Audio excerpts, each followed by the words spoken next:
This is A Silent War Within, the podcast dedicated to confronting the unseen mental health battles carried by our first responder and healthcare heroes. This show is about real stories, real struggles, and real ways to survive the storm and come out stronger on the other side. For too long, stigma has kept you silent, but this is your space to bravely break that silence, share vital insights, and build a community where your well-being truly comes first, because your service deserves unwavering support.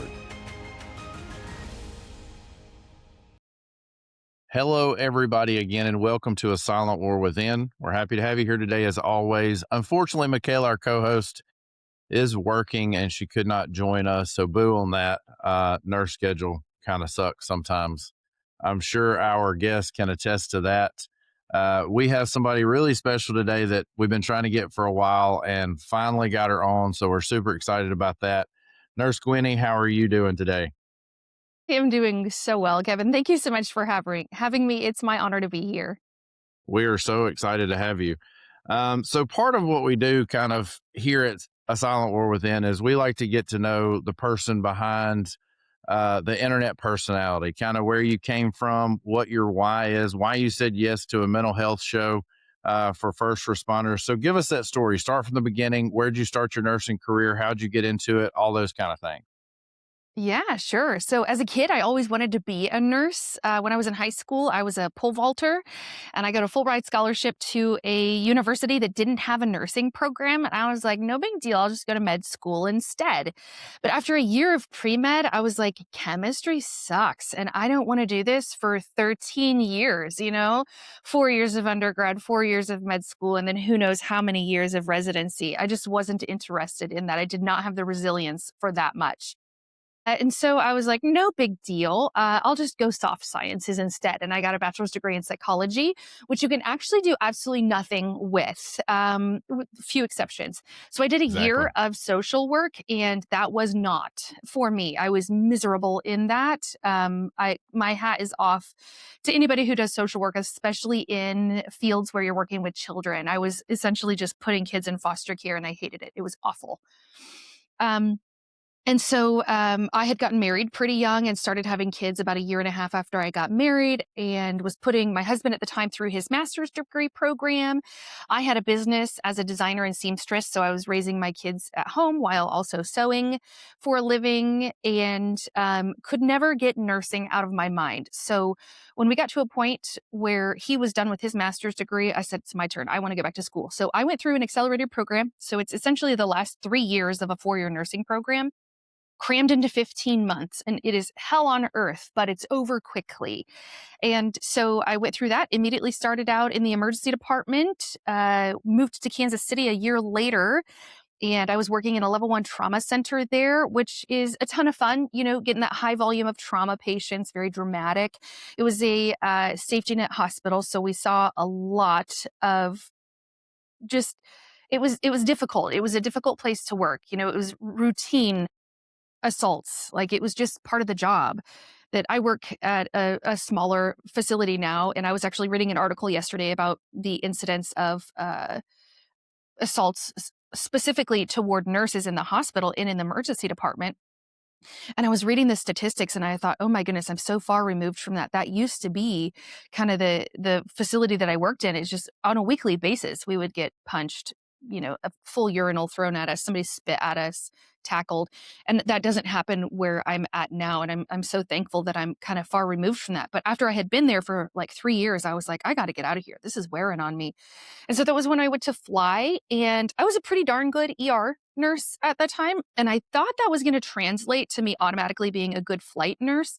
And boy, was I wrong. So Kevin, I don't know if you've ever flown or done critical care, but it's a pretty steep learning curve. Mm-hmm. And I had a lot to learn.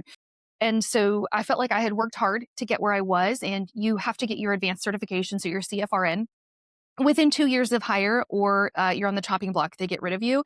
And so I worked my butt off studying for the CFRN flight nurse exam, and I passed on my first attempt, but I didn't really understand what all of that meant that I had just memorized the test answers. I didn't really understand the concepts. And so I deep dove all of these subjects. I was ordering medical school textbooks and listening to podcasts and watching YouTube videos and figuring things out for myself. And then when it would finally click for me, I would think, well, gosh, if someone would have just taught it to me this way, I would not have had to go through all of this.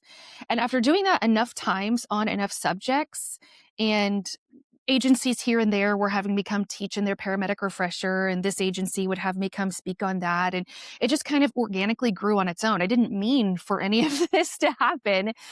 And then I realized like everybody buys the same 2 practice questions books on Amazon, right? That are out there. And they're getting pretty old. They're 15, 16 years old now. And they are structured in more of an academic kind of vibe. And that's just not how I learn. And that's not how I like to teach. I like to teach in a more conversational, kind of fun way. And I realized that enough people were kind of resonating with my teaching style that I thought, I'm going to write a book that will help people study for the exam to save them from the trouble that I went through, so that people aren't just memorizing test answers, but they're actually understanding these concepts. Because it's all good and well for somebody to have some letters behind their name to get their CFRN, FPC, whatever. But what's really important is that we actually know what we're doing when we're taking care of these patients. And so that's where the Nurse Gwenny platform started. It's a book called But Why? Going Beyond the What so you can actually understand the why of the things we're doing in critical care. And when I released the book, I, started some social media platforms under the kind of Nurse Gwenny name, and didn't take off right away. And then I did a video one day, just kind of like a wild hair. I did a video, I think it was on the trauma triad of death, and boom, it took off really quickly. And I was like, oh, people want videos. They don't want carousel posts. And so I'd make another video, boom, it would take off. And then people would message me, hey, can you make a video on pediatric assessment triangle? Yeah, sure. And then it just exploded. It exploded from there. And I have a ton of fun helping students to understand themselves and unlock their own learning style so that people can actually understand these concepts. Like, nurses and paramedics are capable of so much more than I think we even realize ourselves. And we're not limited. Yes, we have scopes of practice and protocols that we have to practice within. I'm not advocating for practicing outside of your scope. I am advocating for learning beyond your scope. And I think it makes us so much stronger at the level that we are practicing if we can take our understanding to another level up. And so that's all I'm trying to do. I'm trying to spark curiosity in people. Like, my 90-second, 2-minute videos online aren't meant to be a comprehensive course on a subject. It's meant to give you a little bit of information to work with, and then you go and learn more on your own. So that's how the Nurse Gwenny platform came to be. I love it. And some of my background. So I am a paramedic by trade, but I'm now a manager for a very large critical care neonatal and pediatric transport organization. So yes, I've Excellent. flown. Yes, I've done the critical care. And your videos, man, they just resonate so much with not just me, but the people that we have here. You say Nurse Gwenny in our circles, and everybody knows who you are. Everybody knows what you do. But I guess, what was the reason behind you saying yes to a mental health podcast for first responders? Yeah, sure. Good question. So I've spoken about it on a couple of other podcasts, and I make a brief mention to it from time to time on my social media channels. But as many of us, particularly in healthcare, did, our lives fell apart in 2020. I know I wasn't the only one struggling, but I was going through a really rough time at work. I was working in a really toxic work environment. I wasn't healed from some old trauma in my own life. I had cancer and faced it without telling anybody. Yeah, I literally called in sick for a shift, went to the hospital and had my surgery, signed out AMA from the PACU with a JP drain still in, stayed in a hotel by myself that night, pulled my JP drain the next morning, slapped a Band-Aid over my neck. I had thyroid cancer, and went home. And my husband at the time just thought I had been on a shift for the last 24 hours and did not know that I had had surgery by myself to get rid of thyroid cancer from my body. So I was going through that. I was not doing well in my relationship with my parents because my marriage was falling apart. I was going through a not fun divorce. And so like really there wasn't any area of my life that was going well. In September of 2020, I attempted suicide, and I had one really good friend in that season of life, and he knew that I was really struggling to just push through. It sucked being a healthcare worker, and in 2020, it just sucked just being a person in this world that we had in 2020, right? And so like work sucked, my health sucked, my personal life sucked. It was struggle everywhere. And so it wasn't that I wanted to die. It just, I didn't want to live through all this anymore. But this friend knew that shit had hit the fan at work, and he tried to reach out to me and couldn't get a hold of me. And that was very unusual to me. I was constantly, my phone was in my face. I mean, that was probably the genesis of some of my own mental health issues. Um, and couldn't get a hold of me. And he knew that I had been struggling with some suicidal thoughts. And he knew that probably something had happened. And so he actually called the police. The police broke into my house. They found me, took me to the hospital. I was in a pretty bad way. Um, but it took me a long time to really come back from that. I left the workplace that I was in. I started traveling during COVID, but I did a lot of things that kind of helped me to change who I was, and I kind of don't even recognize the 2020 version of myself. And if by me sharing my story through something like a mental health podcast, if I can save somebody else from going through that, then I'll tell the story, even as emotionally expensive as it is for me. Like, I'm not planning to do anything else the rest of the day, because sharing this story is very energy expensive for me. And like, I kind of have to reprocess things. And I'm really grateful that it's a gorgeous day here in Kansas City. And so Yeah. when I'm done with you, I'm gonna go for a walk with my dog and, you know, listen to the birds chirp and leave my cell phone at home and just listen to the wind and just do the things that I know that keep me well. It's it's always uh, not surprising, but it's very eye-opening to hear that story. And thank you for your honesty. Thank you for sharing that story. Thank you for being willing to share that story. But it's so eye-opening for me how many of the first responder community really went through a very similar story during that time frame. COVID was Yeah, mentally exhausting for all of us, but for some, it was very much harder to deal with than others, especially those who worked in those critical care areas. I know for us being a pediatric service, it was a breeze because everybody stopped bringing their kid to the hospital. Everybody was afraid you were going to catch COVID in a waiting room. So for us, we didn't have that deep level of connection with the COVID patients like some of the other critical care areas did within our system. And we saw it even right here, in Memphis, very similar stories where there were numerous associates that we had to go and get into their house and would find a very horrible situation. And one of my dear friends committed suicide during that time. And it was because of everything that was happening, not only within her life, but within the healthcare systems. It was very difficult to be touted as heroes in the news, but treated differently in your workplace just based off the lack of supplies, the criticality of the patients, and just it was just a really hard time for many people. But now the 2025 and 2026 version of Nurse Gwenny is very much different in the sense that you work for a very small but prominent service.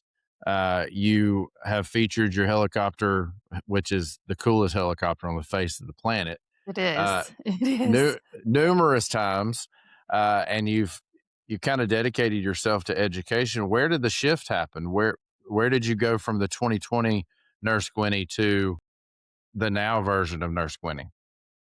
Well, I didn't get sick overnight, and so I didn't get well overnight. And I don't think I'll ever, Kevin, reach a point of being totally healed. I think that life is just a non-linear progression of healing and stumbling and growing and then falling down and then, finding people to help you. And it's just a winding journey.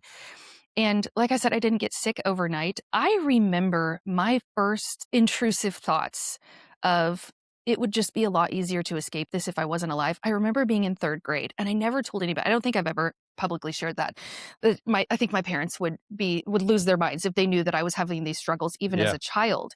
I had postpartum depression after my second was born, and that was a really difficult season to be alive in. So my first husband was a Southern Baptist pastor, and there was a very strict mold that I was supposed to fit in, and um, having suicidal ideations was not part of that. And so I couldn't share that with anybody. And I wish so badly that I could go back to 10, 20, even 30 years ago me and say, like, here are the things that you need to do to build resilience, to have these coping skills, to be able to, here's how you establish boundaries. Like, boundaries were not a thing in my life until even just a few years ago.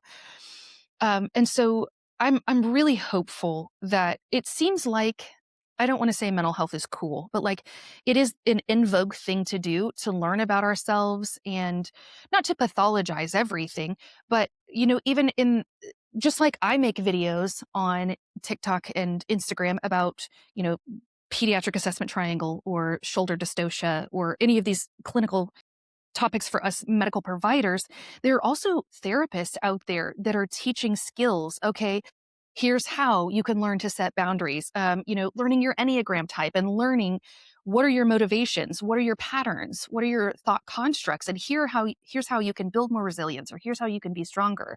I know that I follow several of those accounts of licensed providers, whether they're psychiatrists or therapists or what have you, but finding trustworthy sources that can help me build those tools. I wish I would have had that a long time ago, because here's, I think, was where I really crumbled, was when I got into flight nursing. I worked really hard to get there, but my boss said to me when I first started, he said, you're doing nothing for the next 90 days, but eat, breathe, sleep, nothing but this job. Even when you're at home, I want you studying. When you're not home, I want you thinking about being at work and getting better. And I was such a people pleaser. I was like, yes, sir, absolutely. You say jump, I'm pulling out the trampoline. Like, I was so eager to please, and I felt like I owed him a debt because I didn't think I was strong enough or smart enough yet to become a flight nurse, but he gave me the opportunity to anyway. And so I didn't want to let him down. I didn't want him to realize that maybe I wasn't the right hire. And so I was working my butt off, and I made it my whole identity. Everybody puts, their Facebook profile picture, whatever, in your flight suit and helmet when you first get hired. And that's fantastic. I love that. I will smash the like button on everybody's first Yeah. helicopter photo. But when we make it our whole identity, when we agree with the plan of nothing but eat, sleep, drink, breathe, flight nursing, where whatever your niche of nursing or paramedicine is, that's so dangerous. And I made it my identity, and everything else was secondary to that. And when that wasn't going well, that's when everything started to crumble. And so I advocate, as a function of our mental health, do not let your job become your identity. Have a healthy perspective that, like, this is just what I do for a paycheck. Yeah, I really like doing it. Yes, I do fly in the coolest helicopter in all of the United States of America. I love my job, but it is my job. It is not who I am. And so even when people say to me, like, oh, Gwenny, you're so passionate about education, I stop people. I say, no, I'm not. I'm not passionate about education. Am I good at it? Yes. Do I enjoy it? Absolutely. Do I want to do this until I retire? Yes. I am not passionate about it. I am passionate about being a wife and a mom and a sister and a friend and a volunteer. And I'm passionate about those things. And I have to be very careful with my mindset to not let, whether it's Nurse Gwenny or Gwenny the flight nurse or Gwenny the ER nurse, not let those become my identity, because that can be taken from us, Kevin, at any moment. I'm sure you've been doing this long enough. You have seen someone who their career was taken from them without their permission, whether it's they make a terrible mistake and they lose their license, or they're in some kind of accident off duty and they lose the use of their hands, and so they're no longer able to start IVs, to do the things that we need to do, or something happens in their life when their career is taken from them. And what happens to those people? What have you seen? So They, many, so many times. And I think the number one way that this happens is back injuries. We have so many back injuries, and I've watched numerous excellent providers have their career taken from them. But you gave me so much in that section that that I want to kind of hit on and mention and have you talk a little bit more about. Um, and the first thing you mentioned was being married to a Southern Baptist preacher, going through a divorce, going through a horrible time for anyone. Divorce is awful. But I think that very often what happens is, especially for the religious people, and I'm religious. I was raised Southern Baptist, part of a non-denominational. Now it took me 8, 9 years after some church trauma to even step foot in a church. Yeah. But I think that so many times the church has put us into this little box, and mental health is not part of that box. And it Yeah. gets so stigmatized within the church, and people face a whole lot of this religious trauma from going to get help and being almost shunned by this Uh-huh. idea of mental health. Did you experience that? I mean, did you experience that level of, and even through the divorce? I know in Southern Baptist culture, divorce is extremely frowned upon. Did you experience that when you went through Yes. your divorce? Yes. And I lost everyone. So Yep. he kept the church. Obviously, he was the pastor. He kept all of our friends. He even got my parents for a good couple of years.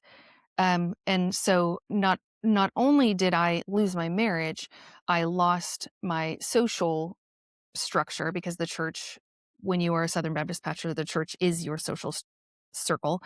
I lost all of that. Like I had no one. I had no one in that season, and that made it 1,000 times worse. And yes, it very much was like a ugh. And I had so much shame that didn't just come from other people. It came from within too, because I had been, like that had been my whole experience up until the age of 34, 35, was knowing that kind of mindset. And so not only did I have to reconcile that with others, I had to reconcile it within myself to deal with all of that shame. And then I realized it wasn't a crisis of faith because I still had my faith belief system. I still had my relationship with Jesus. It was a crisis of church membership. And so realize you said you had church trauma and it took you 8 or 9 years to be able to set foot back in a church, recognizing that those two things are separate. Just like I talked about, my identity is in being Gwenny, the wife, the mom, the friend, the sister, all of these other roles. And being a nurse is just my job. Kind of like that, the church is just a building that we go to That's right. sometimes. And my faith and my religion is my relationship with Jesus. And so that means that, like, when I go for a walk, when I'm done with this podcast, that's my church. Like being outside, and I do like a little devotion on my phone most days. Like I don't have to be in a church building. And I too am part of a non-denominational church now. And I really enjoy hearing, we have a myriad of teachers that teach, both men and women, which was another thing that would never Southern have happened Baptist. in the Southern No, Baptist no. church that I Yep. grew up in. Yeah. And like it's caused me to like restructure what I thought was Sure. true about things. And like that it was whew, I'm like stuttering over my words because I don't even know how to explain it. That like reconciling all of that. So going back to your question from a long time ago, sorry, we're taking the long route, That's okay. is that I didn't get sick overnight. I didn't get suicidal overnight or even in a short period of time. It was something I had dealt with for decades and just never identified it, never spoke about it, never named it. This is what I'm feeling. It was like, I had those feelings, la, la, la, la, la, can't talk about that, can't think about that. People who commit Hmm. suicide go to hell, blah, blah, blah, blah. Like trying to shut it off. When instead, I wish I would have had the skills to say, okay, I'm having these thoughts, but I know that these thoughts aren't true. And so what can I do to process these? Let me discover, let me figure out what is prompting this. Okay, it's a feeling of avoidance, like, ooh, there's this yucky thing, there's this negative experience, there's this COVID pandemic going on, there's this really yucky dynamic going on at work, there's this divorce going on, and I want to avoid all of those things. And the avoidance is what's telling me control, alt, delete myself, right? Right. And like I need to find a way that, yes, I can have those thoughts, but it doesn't mean I have to believe those thoughts. And so, like, for me, suicidality wasn't like a one-time oopsie thing. It was years of having those thoughts, of not being able to discuss them, of not processing them. And then for a while, it was making a lot of suicidal jokes. And I heard someone say one time, making suicide jokes is like trying it on for size, like trying to see if it fits, like seeing how it goes, seeing how people respond to that. And so we have a very strict no suicide jokes rule in our house. Like making a joke about a toaster bath isn't funny at our house because we've tried it on, and we don't like how that feels. And I don't want to normalize suicide jokes for my kids because I don't want them to ever be in a place where that's their only option. So, and this is something I don't think I've ever shared on a podcast or spoken to publicly about, is that I still have thoughts. Like when things get really, really rough, my thoughts will say to me, this would be so much easier if we just, cashed in our chips. And so I have the thoughts, but now I have the skill set to say, okay, that's what my midbrain, that's what my survival cortex is telling me to do, is we don't want to survive this anymore. The easiest way to survive is just like not be here. But my prefrontal cortex, the smarter part of my brain, is saying, okay, we have those thoughts. They're there. We have to acknowledge them, but they are not true. And we are not going to, we're not going to follow what those thoughts want to do. And so actually was just on Michelle Harris's podcast last week, The Conversing Nurse, and we talked a little bit about this. The phrase, just do the next right thing. Do you have young kids? Have you watched Yes. Frozen 2? Yes. Okay, I so have there's a 5-year-old. You've watched Frozen 1,000 times. There's a scene in Frozen 2. The music was better in Frozen 1, okay? But the storyline is better in Frozen 2. I don't know. Well, we will argue that. So the storyline is such that Olaf, the snowman, is a figure of Elsa's magic, right? He can only exist because of Elsa's magic. Well, Anna and Elsa got separated from each other in Frozen 2, and Anna, the non-magic sister, is with Olaf, the snowman. And Olaf starts to turn to flurries, and Anna immediately recognizes that her sister is in danger, that she is dying because her magic is fading and Olaf is ceasing to exist. And she's so overcome with grief. And her sister is her best friend. They're orphans. Their parents died a long time. They are all each other has. And she's collapsing under the weight of the grief of like, what am I going to do? And she starts singing, I just have to do the next right thing. And this was like in the theater, beginning of COVID, like when my life was going to shambles. And I was hard crying in the theater watching Anna sing, just do the next right thing. And that is how I put my life back together post-suicide attempt and how I continue to get through the hard days. Like I had a pretty rough season this past winter. Like I've just in the last maybe 4 weeks really come out of it. But like November to early February was pretty rough for me. And I had to put in work every single day to keep going instead of giving in to these thoughts of like, this thing is really, really hard. Let's just kick rocks on out of here. Nope, not going to do that. I'm just going to do the next right thing, because putting my life back together after a suicide attempt when I have very few relationships to rely on, and I've resigned my job at the toxic workplace, and I got fired from the ground service that I was working at because they said since I had attempted suicide, I was now a public liability, which I realize now looking back, that was illegal. We'll come back to that. Put a little like asterisk on your paper to remind me to tell you something about that That's whole right. ground service thing. But the thought of putting everything back together, and I had just moved out because my husband and I had gotten divorced, and like trying to figure out like, where am I going to go to church now? Am I going to go to church somewhere else now? Because I can't go to his church. Like, where am I going to find friends? Like, what do I do? I can't keep working 120 hours a week because that's kind of what got me in this predicament, is my unhealthy relationship with work. And the thought of getting better was an insurmountable task. And so it was just do the next right thing. And sometimes the next right thing was have some water and not just a Diet Coke.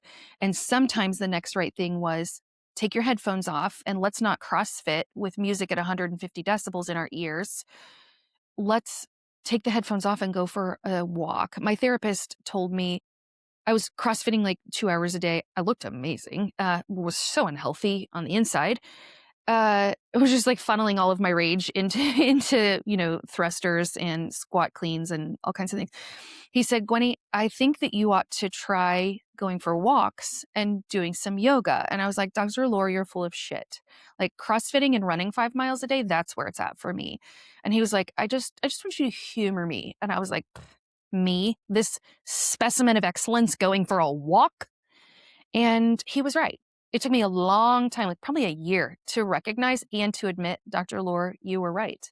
Going for walks and doing yoga and not having music on or not being in a super loud, fast, intense environment was actually really good for me. He kept saying, stress cannot live in a relaxed body. And I was like, bet, stress can live anywhere in me. Okay. He actually was right, though.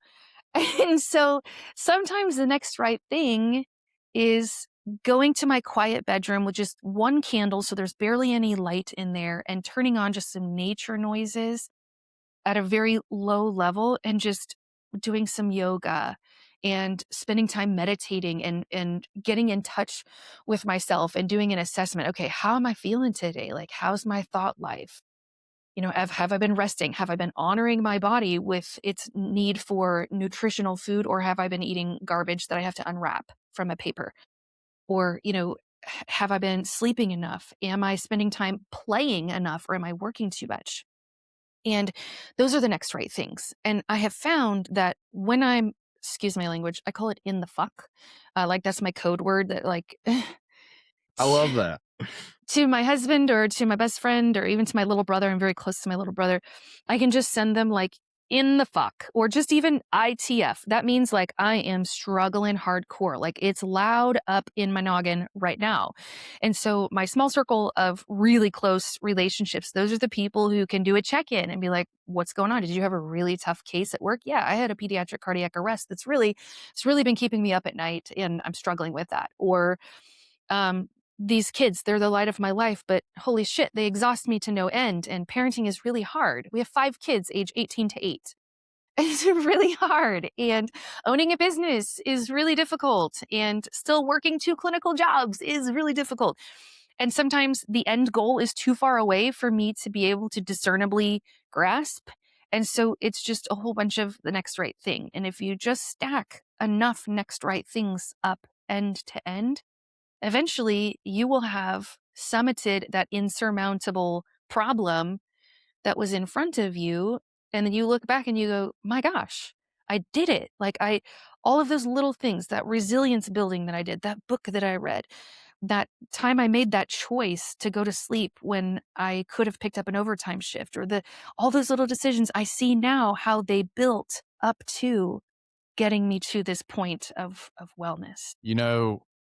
And for everybody listening and for you, Nurse Gwenny, I have officially closed the episode guide. We're not even using it anymore because um, I'm like I said, I'm a pretty religious dude. I don't like the word religious. I don't necessarily like the word Christian. I am a Jesus follower who fails every day. Um, but and I don't know how far you believe into this, but God ordained today for a reason because I needed everything you just said. Mm. Because I'm not in the fuck, if you will. But there's a lot of insurmountable things that I need to do the next right thing on. So I needed that message. So if nobody else gets anything from this, I certainly did. And it's not near over, but I just wanted to tell you how good that is. But I do want to hear the story about this ground service that let you Yeah, go, fired you, whatever, for this suicide attempt, which is, like you said, against the law and throws up it was lots of the red flags for healthy. me. Yeah, it was so healthy for me because it was equally as toxic as my full-time flight job was at the time. And I needed out of that place, but I was clinging to it. I had developed all the education and delivered it for the critical care ground program that they were in the process of launching. And so I was like, "Oh my gosh, I did all this work for the last year. I built your critical care transport program that's opening up a whole new avenue for your ground service." And I worked 911 ground with them, and I'm thankful for that opportunity. I feel like it makes me better in the ER and as a flight nurse, having done 911 work. But I was like, I did all of this for you guys, and now when I need you the most, you're kicking me to the curb. And I'm thankful for it looking back. Number one, because it was such a toxic environment. It was so disgusting. Um, but number two, it really forced me. I had nothing to rely on. I had to cut off everything from the old life and completely start from ground zero. And I think that gave me a fresh start for a foundation that allowed me to build upon a healthy foundation. But the part I wanted to come back to, a few months later, a paramedic that I had worked with at that ground service drunk dialed me in the middle of the night, and I had just so happened to get off of like a mid shift in the ER that night, and I was on my way home, and I thought, this is really strange. Why is he calling me? Like, we're not friends. Like, we only had each other's numbers because we worked at the same service, and like, when you work somewhere, you have everybody's phone number in case Sure. you need somebody to Sure. swap a shift or something like that. And he called me in the middle of the night, and I answered, and I can immediately tell that he is intoxicated, and he's just sobbing. And I'm like, we are not this level of friends. Like, this is very strange. This is odd. And he's sobbing and he's saying, I just want to end it and I need help, but I can't get help because I saw what they did to you. And so I can't tell anybody. And I felt so broken for him. And just because like we had stayed friends on like, Facebook, Instagram, I talked him off a ledge that night and encouraged him to get some help and encouraged him to maybe leave that organization if he was in such a bad way and felt like he couldn't speak about it at risk of it being held against him, right? He didn't want to get fired like they had fired me because like everybody saw it happen. They all knew what had happened. And a lot of people felt that was unjust, but they couldn't speak up about it because they didn't want their head to be the next one on the chopping block. And I do know that just through watching him on social media over, the next months and years is that he really did have to go through it and ended up leaving that agency, went to rehab for a while and is now sober and appears to be from, I haven't talked to the guy in a few years, appears to be doing well, but he had to get out of that toxic environment too. But it leads me to wonder how many other people are out there who see how somebody who does attempt suicide or has some kind of mental health crisis and their job responds poorly, how many other people are keeping it on the DL that they're struggling and they're not getting help because they don't want to be treated in the same way.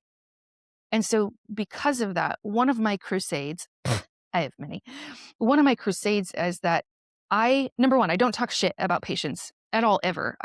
On my channels, like that's a hard stop. I do not make fun of patients ever. Like people want to make jokes about, oh, people stick stuff up their butts. I'm like, no, if someone does stick something up their butt and they need help, I want them to know that I'm a safe person that they can come to. That I'm not going to make jokes about it. I'm not going to make fun of them, right? Like no matter what the patient is experiencing, I'm not turning them into a joke.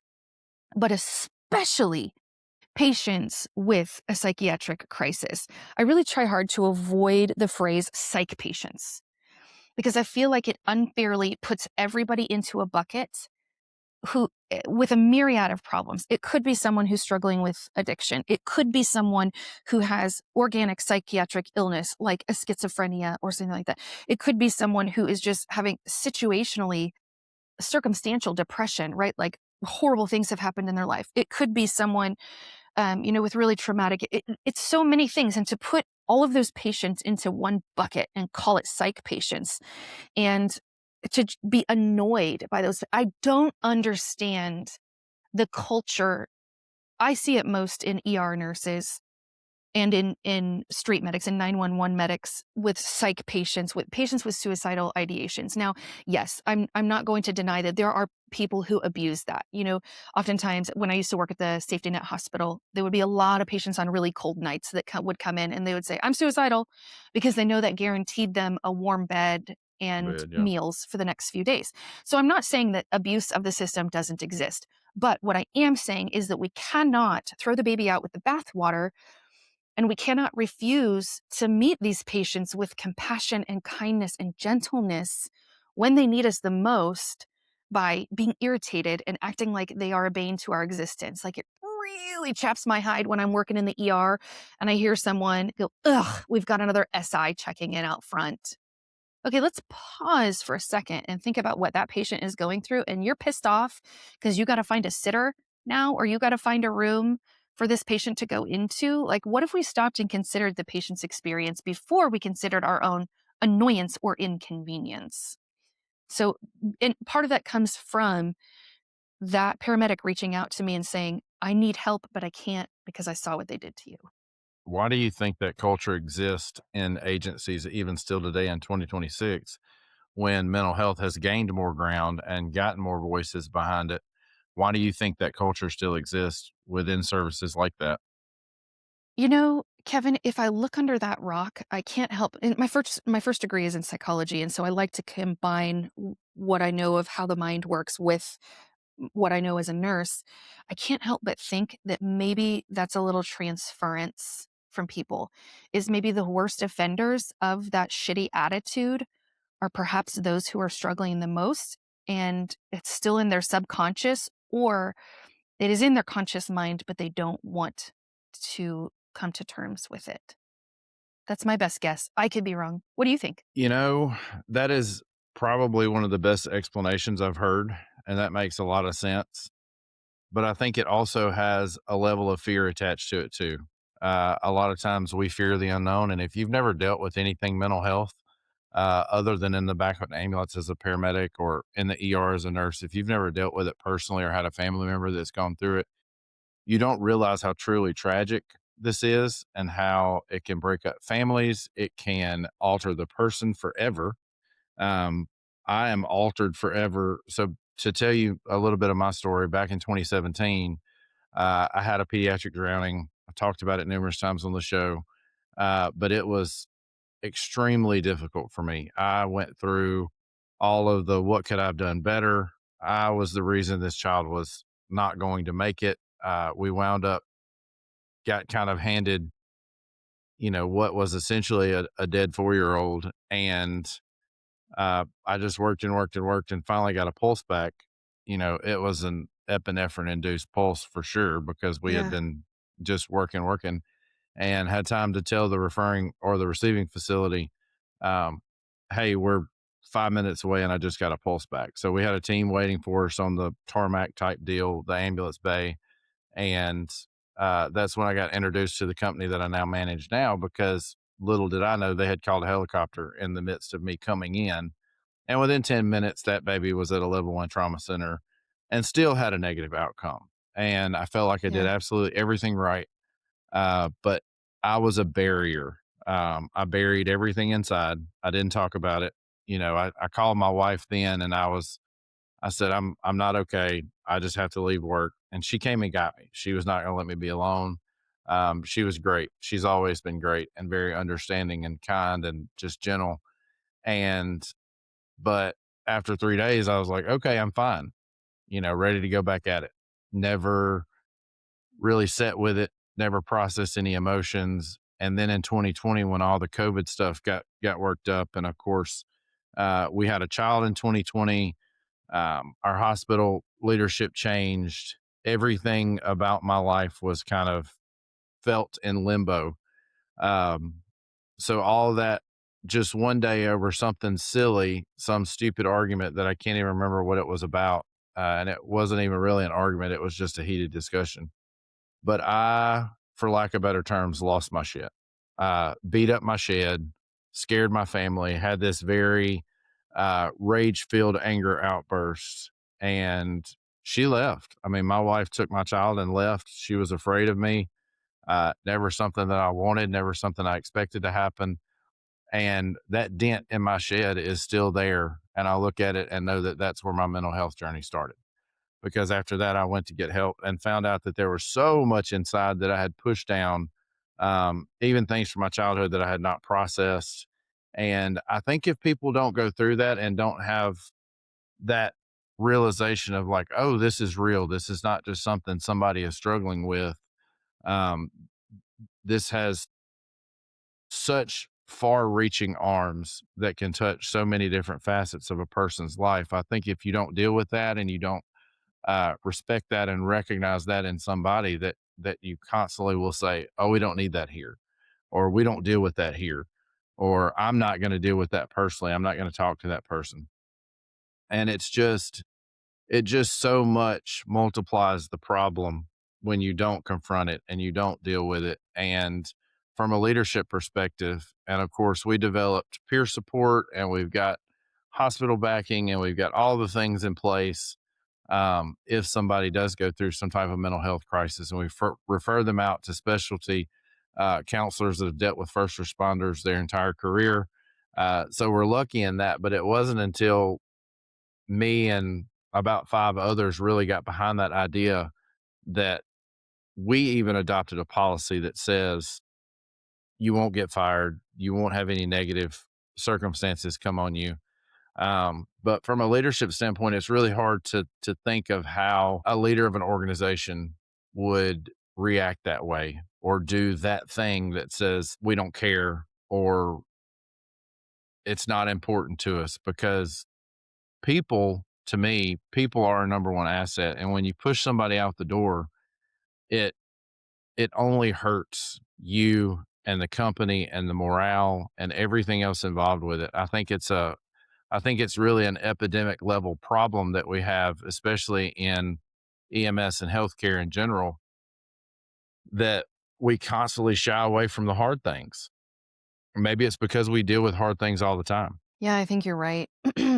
On the other end of the spectrum, though, I think that sometimes those of us who work in emergency medicine, whether it's EMS or in the hospital in the ER, we thrive in chaos. And so I think when we are not in a healthy place in our lives, we have a tendency to create chaos. And I first was introduced to this concept in a podcast that Ginger Locke did several years ago. She had a flight paramedic and his wife, and then Ginger had her wife on, and the four of them talked about relationships and EMS. And Ginger was talking about how sometimes emergency providers, because we know exactly what to do in chaos, right? You can get on scene of an MCI and you can have that thing running like a well-oiled machine in no time flat. You can manage a scene like nobody's business, having been a paramedic for however long you have been. And if 5 ambulances and 5 walk-ins through the front door, and they're all critical patients, and we have no Right. available beds. I, as an ER nurse, I can manage that so well. And so sometimes when things aren't going smoothly at home, that's what gives us the time to sit with our unprocessed emotions or to evaluate who we are. That is so scary for some people. And so they're like, I got to create some chaos around here. I got to start a fight, right? Because then that feels familiar and comfortable because we can manage the chaos. And I think another thing that's worth exploring is the day you lost your shit in your shed, you said, I don't even remember what the argument was about. It was just like a heated discussion. Let's just say, for easy illustrative purposes, it was about who's going to take the garbage out. That whatever that final tipping point is, the straw that breaks the camel's back, per se, is your shit fit that day had nothing to do with taking out the garbage. It had to No. do with your pediatric cardiac arrest 3 years prior. And it had to do with you being scared because hospital leadership was changing. And it had to do with your wife was having a baby. And so now you're like, I got to learn to be a dad. And I think that's really important. And that's something that I do with my kids too. And even my husband, and try to do it with myself, is I just told you, like, this past winter was a really rough season in my head. And there was a day where I had lost my shit on my husband's employee. I was trying to film some content, and he had just gotten a new truck, and it's got one of those really annoying, super loud exhaust systems. And he pulled in our driveway on a Sunday afternoon, and he revved it up a whole bunch of times. And it was the last straw for me. And I stomped outside and I just ripped him a brand new asshole.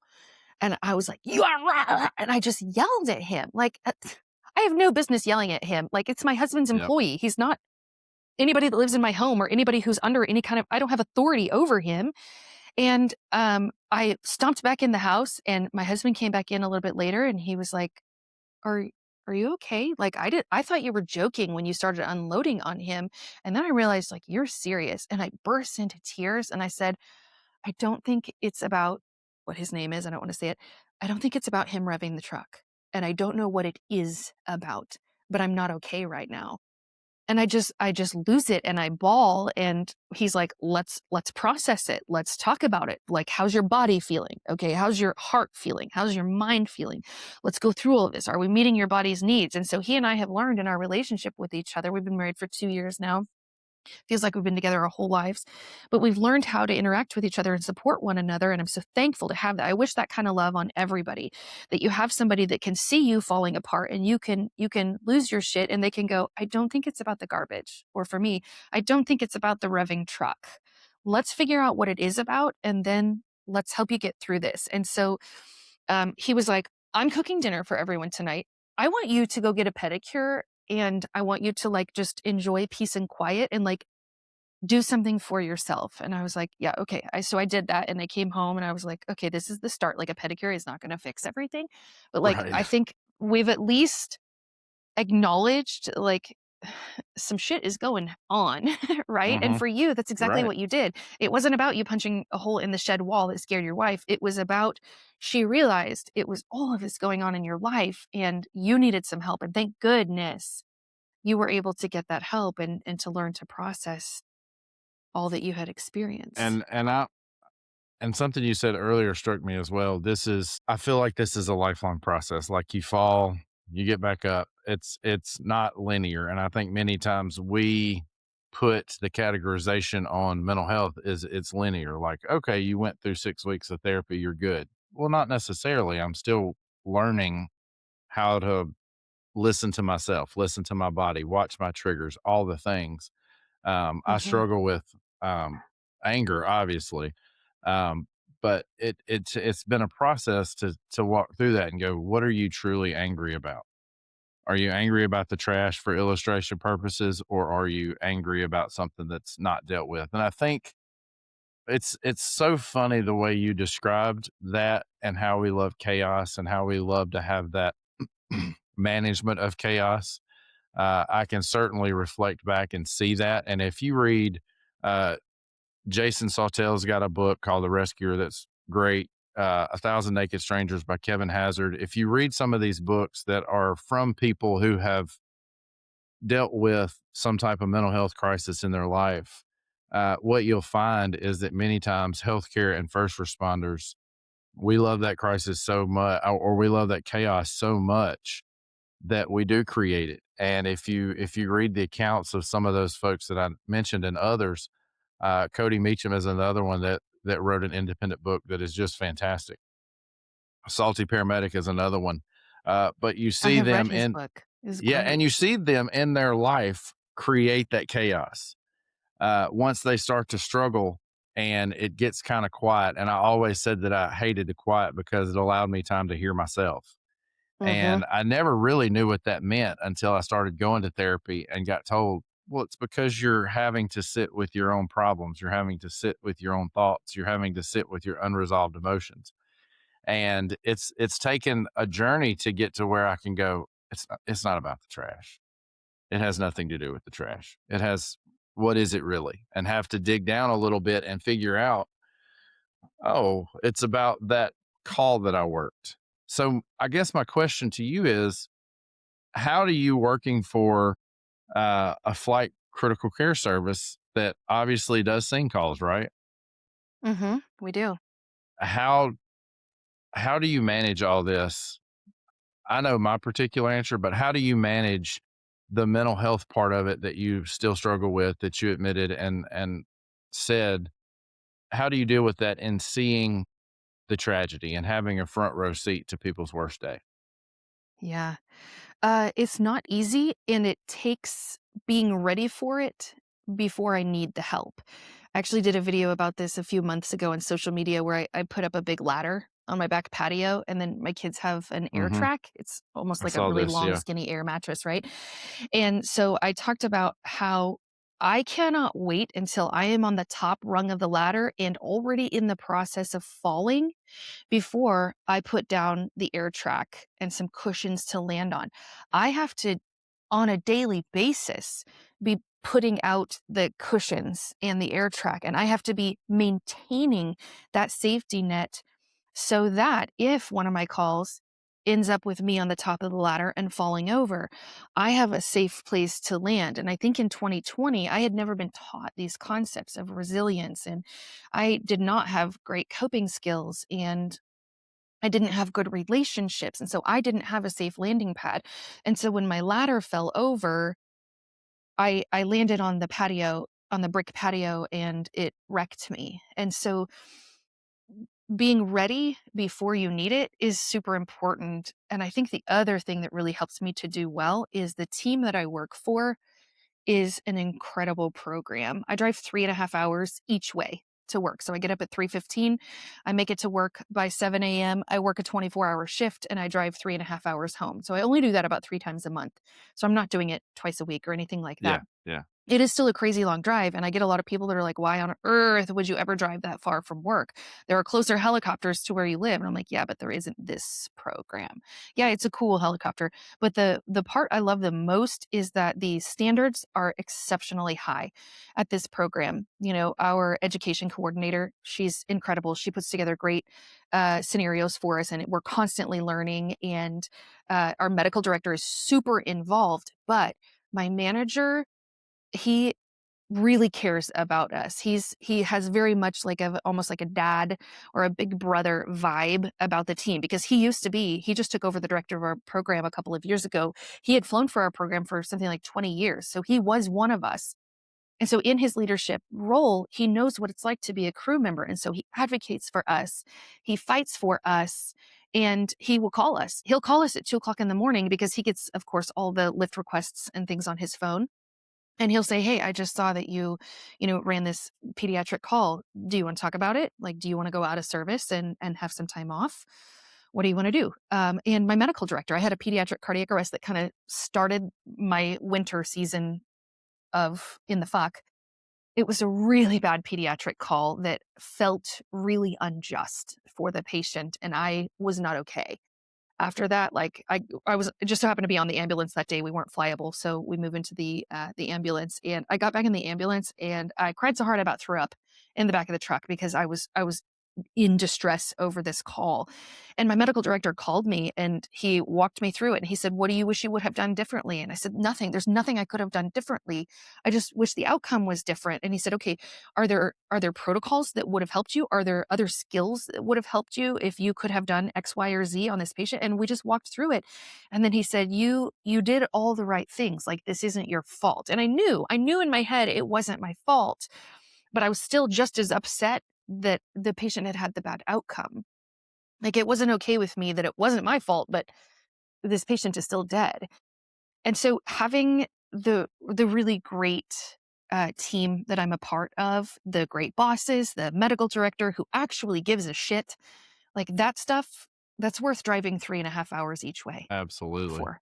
Absolutely. I've driven some distances for good environment for sure. Yeah, Um, yeah, I've been a medic for 10 years, been in EMS for coming up on 20. Um, and in that time, excuse me, in that time, you just see so much. And I just wonder what, what is the air mattresses for you? What is it that you're laying down on a daily to prepare for that ladder to fall? yeah. It's so many things. I mean, even just looking at Maslow's hierarchy of needs, the very bottom rung of that we have as our foundation is our physiologic needs. And so I'm not saying that you can never get a big fat cheeseburger and french fries. Like last night we went to Saltgrass after my husband and I played pickleball and we got a steak and french fries. And it was fantastic. But that's the exception to the rule, right? So I feed, especially as I get older, holy cow, it's a lot harder to manage my weight now that I'm in my 40s. You're not But but feeding like my body, 32 now. So bless you. No. Feeding my body good food. I've really been into like dense salads for maybe I don't know, last 6 months. My lab work wasn't great last year. So I was like, I really got to start putting some more work into this. So dense salads, eating lots of nutrient dense, you know, just good food, increasing my fiber intake, watching my protein and trying to limit the refined sugars. I mean, it's not difficult. It is not rocket science what it takes to set our bodies up for success. Just like we talk about, like the basics will never fail us, BLS before ALS, like providing ventilations and quality compressions, like that's what's going to get ROSC on your patient, not a pericardiocentesis or an external ventricular drain you're placement. Like it's exactly the right. simple things. And just the same, it's the simple things that are going to keep ourselves well. And so just like we were talking about earlier, you didn't like the silence because then you had to like figure out what was going on in your head. That's the same way. I constantly had music on as loud as my car would go. And I was always crossfitting with music super loud. Or I had headphones on all the time.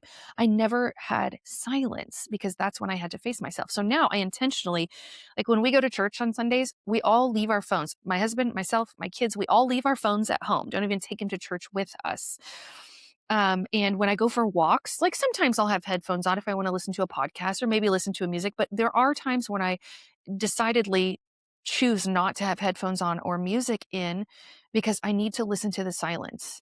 I need to hear the wind blowing. I need to listen to the birds chirping, and I need to hear my own voice. So, taking care of my body through nutritional intake, through sleep. Sleep is so important. I think every year I get older, the more I value sleep because it is so important. I actually was just reading an article the other day of some research of how much sleep impacts our chances of developing dementia and early death and things like that. Sleep is so important. So sleeping appropriately, exercising, and it doesn't have to be 2 hours of CrossFit or running 5 miles a day. It can be going for a walk and doing yoga class. It can be riding your bike outside and just enjoying nature. But so taking care of our body, Maslow's hierarchy of needs. Pain is also part of that. Pain is part of that physiologic needs. So treating my pain, whether that's, I had to go to physical therapy a year ago for my back because working in as an ER nurse and in flight nursing has destroyed my back. More so it was the CrossFit. Has wrecked my back. And so going to physical therapy and taking ibuprofen and putting some Voltaren cream on my back. So fixing that pain, because when we are in pain, that's a constant noxious stimuli that's going to add to that burden that we are already carrying. Knowing when you need to tap out. Like you talked about your pediatric drowning that you had in 2017, where you called your wife and you said, I need to come home. And it's so hard for us as helpers to receive help. And so I was super surprised when you were telling that story and you said, my wife came and got me. I was like, oh, I never would have let that happen back when I was in my season. I never would have let someone come and get me. I would have been like, I can do it myself. I don't need nobody. And letting people help us. And so being willing to not only ask for help, but receive that help is so important. Meeting your body's physiologic needs, creating a support system for yourself, whether that is your church or an AA group, or it is just your friend circle, right? My best friend is a paramedic, and so she gets it. My husband is a landscaper. You say blood and he's like having a syncopal episode. He can't do it. So I can't come home and like offload my stories. I can tell him like I had a really hard day. I saw someone die today. This wasn't very much fun. And he can empathize with that. But if I need to like offload like a really traumatic call or something, I know that like either my brother, who's also a paramedic, those are kind of my three tightest, my little brother, my best friend, and my husband. So having that support structure, developing my identity outside of being a nurse. So having a hobby, I recently took up hand embroidery again. I haven't done hand embroidery for like 15 years. And I started doing that again. It's like just a hobby that doesn't require my brain. It only requires my hands, which gives me time to be present inside my own mind and do a little bit of spiritual work on myself. So, I mean, I could go on of all the What things that it takes, just the next right things, a whole bunch of them. the next right thing? I love that. I'm very possibly going to get that tattooed on somewhere on my body where I can see it, because that's so good. And the Frozen thing was just perfect. I mean, just what a great story to really show that. Well, as we start to wrap up, tell us a little bit about your education company you started, all the things that you're doing. Give us all the shameless plugs for where you are and how we can find you. I love a good shameless plug. Yeah, thank you so much. I appreciate the opportunity to share about some of the exciting things I have going on. So my husband, not only does he run his own landscaping company, but he runs my business now. And we got accreditation from the Kansas Board of Nursing. So I can offer CEUs like a bazillion times over. People have said in the comments on my videos on TikTok, man, I learned more from this than I did the health stream I had to do at work yesterday. I wish I could get some CEUs. Well, now you can. Now you can get CEUs for the content you're already watching on TikTok through the Nurse Gwenny library. So the Nurse Gwenny library is one annual subscription. It includes absolutely everything. I wrote an entire critical care prep course. So if people are studying for their FPC or their CFRN, CCPC, CTRN, or if you just want a job in flight, I have interview prep tips. I have that entire critical care prep course. I have dozens of courses on various topics. I even brought in some of my good friends. Nurse Doe's podcast, he has put some of his CVICU content. So if you're struggling with like advanced hemodynamics, he's got you. Some podcasts from the rapid response nurse. I've got a 4-hour ventilator course from Melody Bishop RT.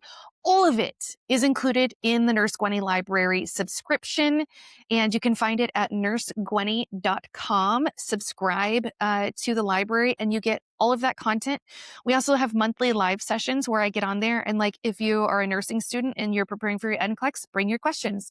If you're a flight paramedic and you're struggling to understand the concept of balloon pumps, come to the live session. I will help you.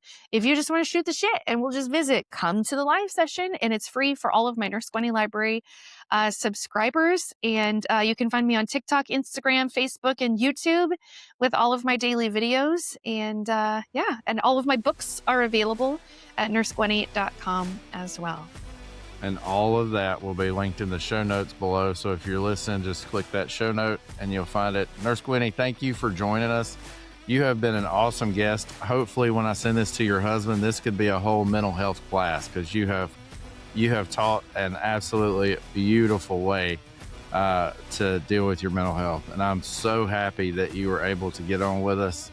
And of course, you can find a Silent War Within all the same places you can find Nurse Gwenny, Facebook, Instagram, TikTok, YouTube.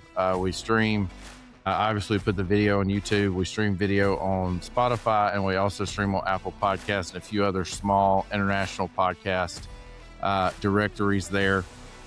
So again, thank you so much. And if you'll do me a favor, when you're listening to the show or you find us, go and give us a rating. Go and leave a comment. Same thing on our social media platforms. Leave us a comment. We love to chat with you guys.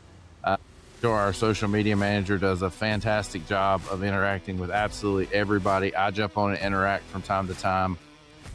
We have an excellent team here at Silent War Within. Kim, Michaela, Angel, and myself. We just love what we're doing. We love having guests like Nurse Gwenny. So again, thank you for joining us, and thank you for listening today. And as always, be safe, take care of your mind, and we will talk soon. Goodbye, everybody. You've been listening to A Silent War Within. If this episode resonated, please subscribe, leave a review, and share with someone who needs to hear it. Remember, you're not alone and your well-being matters. It's time to end this silent war.